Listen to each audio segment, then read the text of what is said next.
Assalamualaikum warahmatullahi wabarakatuh. Yang saya hormati, Bapak Guru Mata Pelajaran IPA, puji syukur atas kehadirat Allah Subhanahu wa Ta'ala atas berkat serta karunia-Nya kepada kita. Perkenalkan, nama saya Fatihah Al-Sabila.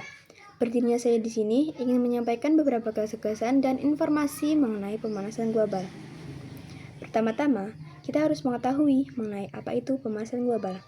Menurut Wikipedia, pemanasan global atau global warming adalah suatu proses meningkatnya suhu rata-rata udara, atmosfer, laut, dan daratan di bumi. Dibandingkan di masa lalu, pemanasan global yang terjadi pada saat ini jauh lebih cepat. Menurut analisis suhu yang sedang berlangsung, yang dipimpin oleh para ilmuwan di NASA Goddard Institute for Space Studies, suhu global rata-rata di bumi telah meningkat setidaknya 1,1 derajat Celcius sejak tahun 1880. Sebagian besar pemanasan telah terjadi sejak tahun 1975 dengan laju sekitar 0,15 sampai 0,20 derajat Celcius per dekade. Sebagian besar pemanasan global terjadi di troposfer, lapisan atmosfer paling bawah yang membentang dari permukaan bumi hingga ketinggian 6 sampai 11 mil. Lapisan ini mengandung sebagian besar awan di bumi dan merupakan tempat makhluk hidup beserta habitat dan cuaca utamanya. Laporan khusus Intergovernmental Panel on Climate Change yang diterbitkan pada tahun 2018 mencatat bahwa manusia dan aktivitasnya bertanggung jawab atas peningkatan suhu rata-rata dunia antara 0,18 dan 1,2 derajat Celcius sejak zaman praindustri. Dan sebagian besar pemanasan pada paruh kedua abad ke-20 disebabkan oleh aktivitas manusia. Penyebab utama yang menimbulkan pemanasan global pada saat ini ialah pencemaran gas rumah kaca, terutama karbon dioksida dan metana. Selain itu, efek rumah kaca juga sangat memengaruhi pemanasan global. Segala sumber energi yang terdapat di bumi berasal dari matahari. Sebagian besar energi tersebut berbentuk radiasi gelombang pendek, termasuk cahaya tambak. Ketika energi ini tiba di permukaan bumi, ia berubah dari cahaya menjadi panas dan menghangatkan bumi. Permukaan bumi akan menyerap sebagian panas dan memantulkan kembali sisanya. Sebagian dari panas ini berwujud radiasi inframerah gelombang panjang ke angkasa luar. Namun, sebagian panas tetap terperangkap di atmosfer bumi akibat menumpuknya jumlah gas rumah kaca, antara lain uap air, karbon dioksida, metana, dan dinitrogen monoksida yang menjadi perangkap gelombang radiasi ini. Gas-gas ini menyerap dan memantulkan kembali radiasi gelombang yang dipancarkan bumi, dan akibatnya panas tersebut akan tersimpan di permukaan bumi. Keadaan ini terjadi terus-menerus sehingga mengakibatkan suhu rata-rata tahunan bumi terus meningkat. Pada awal 1896, para ilmuwan beranggapan bahwa membakar bahan bakar fosil akan mengubah komposisi atmosfer dan dapat meningkatkan suhu rata-rata global. Hipotesis ini dikonfirmasi tahun 1957 ketika para peneliti yang bekerja pada program penelitian global yaitu International Geophysical Year mengambil sampel atmosfer dari puncak gunung Mauna Loa di Hawaii.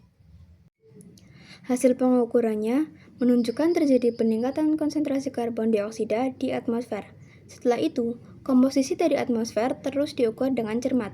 Data-data yang dikumpulkan menunjukkan bahwa memang terjadi peningkatan konsentrasi dari gas-gas rumah kaca di atmosfer.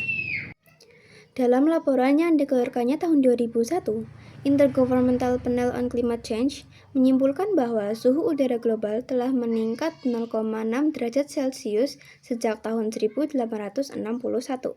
Panel setuju bahwa pemanasan tersebut disebabkan oleh aktivitas manusia yang menambah gas-gas rumah kaca ke atmosfer. Ia memprediksi peningkatan suhu rata-rata global akan meningkat 1,1 hingga 6,4 derajat Celcius antara tahun 1990 dan 2100. Menurut artikel yang diterbitkan oleh Universitas Sains dan Teknologi Komputer, pemanasan global menyebabkan perubahan iklim yang drastis. Fenomena cuaca ekstrim seperti banjir, badai, kekeringan, dan kebakaran hutan semakin sering terjadi dan sulit diprediksi. Cuaca yang tidak menentu ini berdampak pada berbagai aktivitas sehari-hari seperti transportasi dan produktivitas kerja. Kenaikan suhu global menyebabkan pencairan es di kutub yang berkontribusi pada naiknya permukaan laut. Pemanasan global juga berdampak pada sektor pertanian yang memengaruhi ketersediaan pangan. Perubahan cuaca dan iklim dapat menyebabkan perubahan pola tanam, seperti gagal panen atau kurangnya produktivitas tanaman. Pemanasan global berdampak langsung pada kesehatan masyarakat. Cuaca ekstrim, terutama gelombang panas, dapat meningkatkan risiko dehidrasi, heat stroke, dan penyakit jantung. Kualitas udara yang memburuk akibat polusi juga memperburuk kondisi pernafasan, khususnya bagi orang dengan penyakit asma atau masalah pernafasan lainnya. Perubahan iklim yang diakibatkan oleh pemanasan global juga mengancam kelestarian berbagai spesies flora dan fauna. Banyak hewan dan tumbuhan yang kehilangan habitatnya akibat perubahan suhu dan cuaca ekstrim, sehingga mereka terancam punah. Negara-negara di seluruh dunia berusaha menurunkan emisi gas rumah kaca untuk memperlambat pemanasan global. Pada tahun 2015, hampir 200 negara menandatangani Perjanjian Paris pada Konferensi Perubahan Iklim Perserikatan Bangsa-Bangsa. Perjanjian internasional ini menugaskan setiap negara untuk menurunkan emisi gas rumah kaca. Tujuannya adalah untuk memperlambat laju pemanasan global dan mencegah kenaikan suhu bumi sebesar 2 derajat Celcius di atas suhu praindustri. Pemanasan global adalah ancaman nyata yang memengaruhi seluruh kehidupan di bumi. Dampaknya mulai dari cuaca ekstrim, naiknya permukaan air laut, hingga terganggunya ekosistem.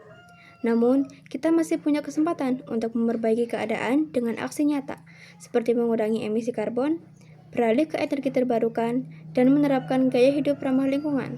Setiap tindakan kecil kita, jika dilakukan bersama-sama, akan membawa perubahan besar bagi masa depan bumi. Bumi tidak membutuhkan kita, tapi kitalah yang membutuhkan bumi. Maka dari itu, kita harus selalu menjaga dan melestarikan bumi sebelum semuanya terlambat. Terima kasih atas perhatiannya. Semoga gagasan singkat ini dapat menginspirasi kita semua untuk bergerak melawan pemanasan global. Mohon maaf apabila ada salah dalam berucap. Akhir kata, wassalamualaikum warahmatullahi wabarakatuh.